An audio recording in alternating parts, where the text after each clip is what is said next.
Hello there, Libras. Welcome to your reading.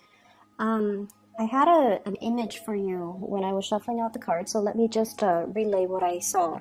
So I'm seeing this woman, and she's walking in a garden with a child, a little girl, like 4 or 5 years old. It's a really beautiful garden. There were all kinds of flowers. I'm seeing like daisies, tulips, and just it's really beautiful. The woman's about 30, and this seems to me like it's her child. And she has a basket. The little girl has a basket, and she's picking flowers as she goes. And she's what really stood out to me was she was picking the flower like at the stem, so that she could arrange them when she gets home. And the little girl was picking the flower right at the, I don't even know the technical term, but she's not picking the stem. She's picking it right where the flower is. So then if you were to get home and you arrange it, you couldn't put it in a vase. You couldn't, it wouldn't be able to absorb water. So I hope that makes sense. And so the little girl keeps doing that and putting them in her basket. And while the older woman keeps picking the flowers, and the little girl is like trying to get the older woman's attention, which I presume to be you. And I feel like you're there physically. You're going through the motions, putting the flowers in the basket and picking the pretty flowers.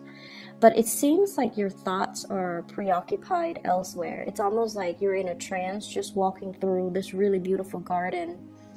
And you're not really aware of what she's doing, the little girl's doing, and it's like you're very much lost in your thoughts. So when I saw this, especially when it comes to imagery with children, it usually tells us that there is somebody in your life that you have to, give your utmost attention to, okay? This is somebody that relies on you. This is somebody that needs to be told how to behave, what to do, how to do things the correct way. And this is also indicative of, responsibilities as well that we have to take care of. So whatever it is that you guys are dealing with or going through, and I'm not going to downplay, the emotional distance that I feel happening here. There's this sense of just going through the motion, not really feeling inspired or being very emotionally present in the activity that you're doing. You're just going through the motions. And other people around you are asking for guidance, or asking for your attention, or wanting to share an experience with you, but I feel like you're not emotionally available. So that's the sense that I got. And I just feel like it is going to be quite a busy week for you. And what I do sense, especially as it relates to children, household chores, somebody needing possibly the kids, if you have children, I feel like they need help with something very technical. It could be homework, it could be how to write a report. And I feel like younger children, like under the age of 15, who are still, very wobbly when it comes to their academics. And I feel like they either need a tutor, they need technical information as to how to do something, or they might be a little bit struggling in the school front, and they might need some type of assistance, and they're reaching out to somebody. So, if that's your case, just make sure that you're making the time to make sure you check their homework, to make sure that they're doing the work that they're supposed to. And for those of you who are in school right now, I almost feel like you feel like you're not getting the support from your mentors, from your teachers, from your professors. We are moving away from the holiday season, so that might be the reason why you're emailing them. You're needing something, you're needing some guidance. And if you feel like they've been MIA, they're coming back into the picture, okay? So I feel like it might have just been a temporary lapse, mainly because of the holiday season. They've got things they needed to take care of. They might have stressors in their lives, and they might have, you know, a lot of things they needed to take care of from their end. And as a result, coming into this week, if you feel like you've been kind of ghosted, or you feel like you've been reaching out and the other person is not responsive, or they're not answering your questions, or they just seem a little bit unavailable, I feel like that it's nothing personal. It's them dealing with, you know, things that they have, like responsibilities that they have to take care of. And so what I feel is, yes, there is a lot of work coming through for this week. There are a lot of things that you need to do.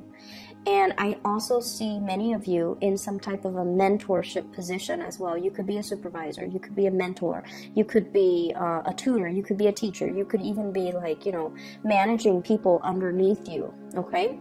And the first thing that really stood out here, I have the Three of Swords, and it's linked up with the Three of Pentacles. So this is workplace related. And I feel like there might have been some people that you were that you worked really well with, that you jived really well with,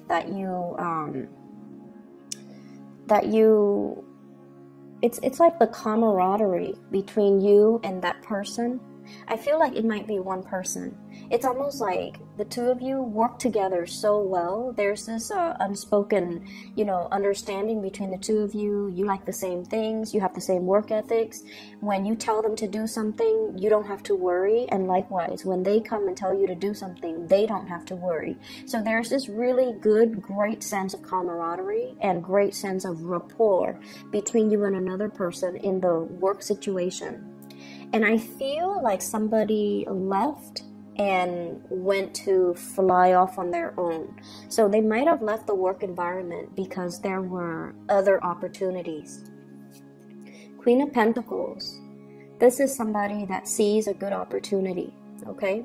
They're very trustworthy, very reliable, and just incredibly, I feel like they have a really big sense of responsibility. They have great work ethics, and they're very trustworthy. And I feel like the whole concept of trust and being able to, you know, you guys are naturally very friendly. People come to you.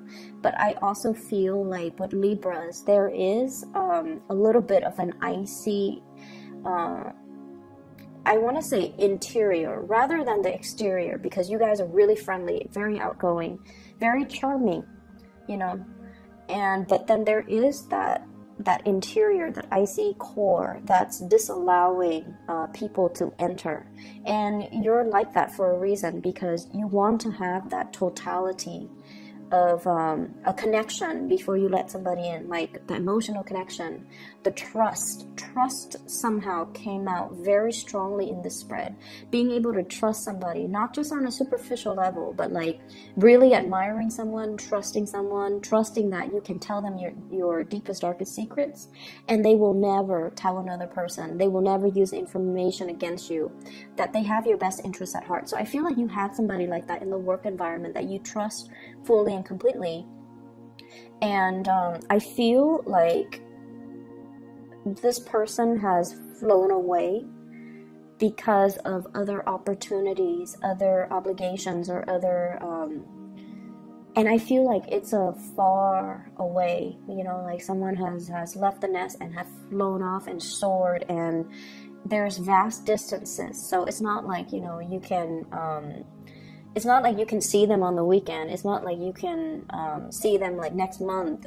I feel like you have to make arrangements in order to see them, in order to speak to them again. And so there's this sense here of responsibilities in the work front piling up because somebody left and there's a vacancy, and other people have to do maybe twice the work because this person was so efficient that it's like getting 2 employees instead of 1. And now the work that is distributed, it needs to be, you know, taken care of by other people.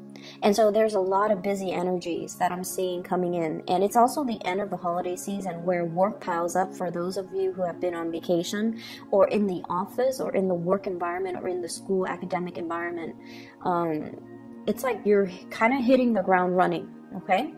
And finances in this spread looks really, really, really stable. So I feel many of you are spending a lot more time with like housing, decor, decoration, buying things that, like splurging on things that are necessary. You know, so if you've been eyeing like that new, you know, dining room table and you're just like, I'll get it. I feel like you're going to furnish your house. You might even be anticipating a lot of people coming into your house or allowing for more people to come into your home. You might have been a little bit isolated, or you might have, you know, just gone out with friends but never allow people to come into your home. So now you're making your home more homey. You're making your home more cozy, more welcoming, because you're expecting, you know, your social life to pick up, which I feel like it will. And I'm also seeing some opportunistic people in the work environment, okay? The ones that when the higher ups are around, they're on the best behavior. They act like they're doing so much work. And then when the higher ups are, you know, dashing out the door, they go back to their chit-chatting, you know, browsing the internet, not doing the work that they're supposed to. And I also feel an element of doing, like, cutting corners, doing work the wrong way. And so that's for people in your working environment, as well as if you have children, okay? And if you're a student, by all means, please don't cut corners, because education is funny, because well, everything in life, I feel, takes on this energy. Whatever you put in is what you're going to get out. So if you are shortchanging yourself by, you know, dashing off assignments at the last minute, not studying or cramming just to pass an exam, you're not going to be able to in the long run, retain the material. And knowledge is cumulative. It builds on itself. And so, and, you know, just consider how much we are paying for tuition, or for school, or for training, or for seminars, or whatever the situation might be, for even a tutor, or even paying a tutor for our child. It's still our responsibility, you know, to follow up, to make sure the child is doing the work. It's our responsibility to understand that whatever we put in is what we're going to get out. So if we're doing like a sloppy job, and I don't sense that with a lot of Libras. You guys do things with a lot of care, but you might have other placement in your natal chart that, you know, can create like that cutting corners type of energy. And so I feel like, you know, you want to be cognizant of that, and you want to make sure that things are done properly, because knowledge builds on itself, okay? So aside from that, I do see a little bit of a quarrel and conflict. Very minor. It's almost like ideological differences. You know, it's not about infidelity or cheating or anything like that. I just feel like conflict between you and another person. For some of you, this could be like a sister. I'm seeing a sister. For others of you, this could be like a love interest, okay? And I'm seeing Earth, Taurus, Virgo, Capricorn, and water sign, Pisces, Cancer, Scorpio. Okay, so if you have sisters with those types of sun sign, moon, rising, it's like, you know, you guys are very opinionated, but I feel like, you know, the way in which you project or in which you convey your ideas is very diplomatic. Okay, it's not forceful. It's very like tried and true. It's very rehearsed. It's very research. So you arrive at what you believe in through thorough research, and you're just going to state what you believe in, and you don't really care if people agree. You're not one to argue your point or push your agenda on other people. And that's where the Libran diplomacy is just, you know, very highly sought after. And I do feel like this is a person that has belief system that might not be founded on facts and trial and error. They might just have like an emotional response to something. So they can tell you, oh, they feel a certain way, but they don't really have valid reasons, valid reasons. They can't really give you anything concrete, anything, I want to say, like scientific to corroborate the things that they believe in. So it's an emotional response, whereas from your end, you're stating facts, you're stating figures, you're using logic to back up the argument. And with them, it's not very logical. So from your perspective, this person might be a little bit emotionally sensitive or emotionally irrational when they're dealing with you. And if this is a family member, in particular a sister, they're really telling you to be patient with this person. I see like some deep-rooted, like patterns of behavior, and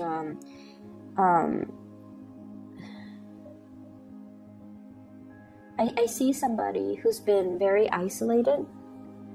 And isolation basically means somebody has been spending a lot of time by themselves or cooped up in their own worldview, surrounding themselves by people that believe the same things that they believe in, that has the same hobbies, the same interests, the same, even work in the same place. And so it's really hard for them to break out of their worldview and see a different worldview, right? And I do see somebody who's so academically inclined, it could be you or them, that you're seeing things, or they're seeing things from more of like a scientific approach, and they're disregarding the reality of how things are actually playing out as you apply them to real life. So there's a huge clash. Common sense and emotional responses is what I'm sensing. Common sense dictates this, and then the other person might be going against all common sense and just be like, well, I don't care about this, I feel this way, and I feel like we should do it that way. And so there are some power dynamics, a little bit of power struggle, and not being able to see eye to eye between you and another person. Okay, so keep in mind, I feel like the energy is short. It's not something that's going to taint the entire picture for the week, but I feel like it is something that is very cyclical, coming back around, as well as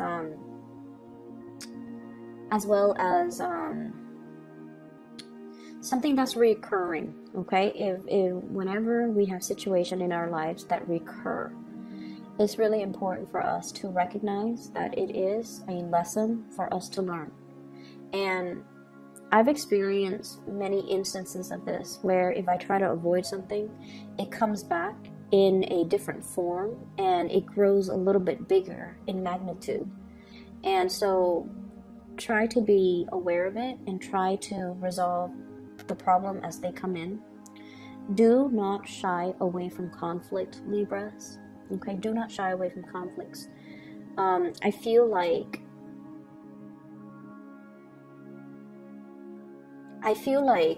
a lot of the times when we are in a conflictual situation with another person, our egos get the best of us.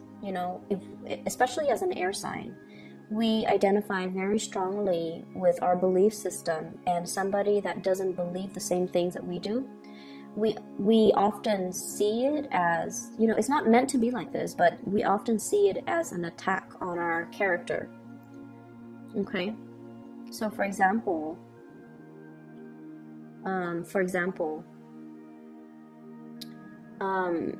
let's say, I don't know how to.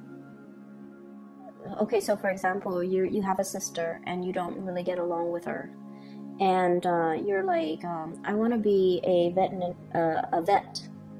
I want to be a dentist, or I want to be a vet, whatever the situation is. And then she's just like, you should be a proper doctor. I feel like it's somebody who is a little bit judgmental. You should be a proper doctor. Vets are people that haven't made it successfully through med school, or their residency, or whatever the case is. And you're just like, but I love animals, and veterinary care is, you know, growing right now, so it's a good field to get into. And so you're speaking from your perspective, and I feel it's almost like the way, the tone, or the way that the other person tries to steer you in a different direction. It's almost like they're attacking your interests, your personal beliefs, and your likes and your own dislikes. So it's really hard for us to separate the ego from our thoughts. And keep in mind, all conflict, a lot of conflict actually, can be mitigated if we try to detach the ego from it and look at things from a little bit more of an objective standpoint, so that it doesn't rattle us, so that we can be a little bit more calmer, more collected when we are trying to refute the other person's argument. It's almost like, you know, when we feel personally attacked. And I'm getting the conflict here. Okay? It's the dragon fighting a lion. Different species, different worldviews, different ways of doing, different instincts. But it's a situation where I feel like the dragon's gonna win. So the point of this is, it's a stalemate, supposedly, because it's the Two of Swords, but there is clearly somebody with an advantage here. And so when we argue and we get into a heated debate, and you guys are, even when you're upset, you can think very, very lucidly, like very clearly. But I feel it's almost like it's a lot more meaningful to be a lot calmer and to reason with the other person. And, you know, even tell them, well, that's your own personal opinion. You know, everyone is entitled to have their own opinion. And I like animals, so I want to be a vet. I like working and caring for animals, you know. And then you can say, like, or why don't you be the doctor? If it seems like it's so blasé for you to say, you know, be a proper doctor, why don't you go through med school? Why don't you, you know, do the work? And rather than telling people. So I feel like approaching it from that standpoint would be really, it would mitigate the conflict. It would just kind of like squash everything, okay? So I feel like someone's not fighting fair, and I feel like someone is using like emotional appeals to as their reasoning, as their primary reason to, like, as their primary argument. And either way, I feel like, you know, it's telling you to kind of like rise above it, rise past it, or excuse me, at least looking at things from a bird's eye view and try to resolve the conflict. Okay, don't shy away from it. Resolve the conflict so that it doesn't come back. Okay. Let me see if there's anything coming into the picture. I feel like for those in coupled relationships, there might be co-parenting issues, conflict between you and a partner regarding children. And then I also feel like if you're in relationships with blended families, there's that element as well. And then I also feel, I do sense a little bit of a blast from the past here. And the blast from the past pertains to a situation that, where there has been a lot of conflict between you and another person. And they could be whatever sign. You've moved away from it. And I feel like you're assessing whether or not to re-engage with this person because of the past history of conflict. Okay, so there's an element here about somebody coming in, soliciting you. Somebody who's like, oh, I've changed, you know, here's what I'm doing with my life. Here are the ways in which I've changed. Here is me trying to make amends, trying to make things better. Okay, so there's that element. And I would say, you know, it's water under the bridge. So I feel like this time around, just be very patient. If you are re-engaging romantically, friendship-wise, whatever the circumstance with that person, be very, very patient with this process. It's almost like there is a lot of wishful thinking that this can work out the second time around, and it can because there's a lot of history here. we have as well the Six of Cups. But the Six of Cups is also, you know, looking at a situation through a very childlike, idealistic lens. But I feel like it can work. Okay, just we have to do things a little bit differently. We have to be more patient, more understanding, and we have to also know the pattern of behaviors of this person. They might be a little bit emotionally irrational, but I feel like they're very caring. They're deep down, they have a good heart. They're just their logic, I feel, it's very emotions based, and so recognize the pattern and recognize ways that you can fix it. Okay, I'm going to leave it at that here, Libras, and I wish you the best. Okay, take care of yourself. I'll talk to you guys soon. Next week I will do a 2 weeks reading because I might not have time. Okay, so but I'll see you guys soon. Either way, take care of yourself and enjoy your New Year's. Bye bye.